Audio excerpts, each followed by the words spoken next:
tere, olen Uku Urmas ja nagu enamus inimesed teavad, ma töötan ise igapäevaselt maaklerina ja nõustajana ja juhin ettevõtet Musical kinnisvara. Ja meil on hästi palju tulnud teemaks niisugune asi, et kuidas üldse valida head maaklerit, kes just sulle sobib. Ja me oleme pannud siin tiimis paika 5 asja. 5 asja, mida võiks jälgida, millest võib-olla natukene šnitti võtta nii-öelda.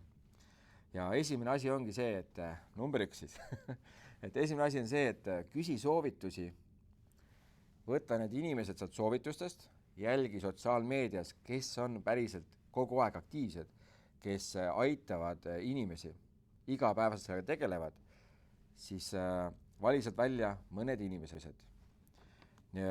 Siis teine etapp sellest on see, et kutsu need mõned inimesed enda kinnisvara vaatama, mida sa hakkad müüma või üürima. Ja seal kohe on näha, kas sul tekib seal side, kas tekib vestlus ja kas see on niisugune mõnus või on see niisugune peale surutud.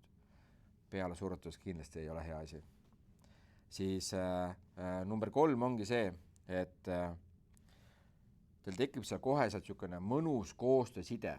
Ehk siis te panete paika juba niisugused hinnaootused, ajaootused, te juba räägite, mis võiks mööblis sisse jääda, kas peaks midagi remonti tegema ja professionaalne maakler kohe juba annab sulle tagasisidet. Uus maakler küsib tiimilt ja see on ka väga okei. Hea tiim on ju väga oluline tugi. Neljandana siis ongi see, et kui sul side juba on tekkinud, uuri, kuidas siis täpselt maakler müüb, kas ta teeb teiste maakleritega ka koostööd, see on hästi oluline punkt kusjuures. Ja mis on tema nagu tegevuskava just sinu jaoks. Ja viimane asi, ehk siis 5. asi, ongi siis see, et kui see koostöö saab mingi hetk läbi, kas sa pead talle midagi hüvitama, kui palju on see müügivahendustasu, see on ju kindlasti väga oluline punkt, sest et tema tahab oma leiba teenida, aga sina tahad väga head tulemust saada. Ehk siis kõik võidavad.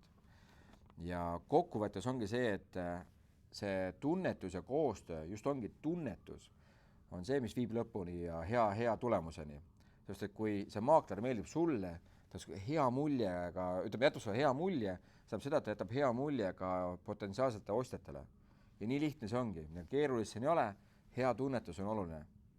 Aitäh sulle, me oleme sinu jaoks alati olemas ja järgmise videoni. Tšau!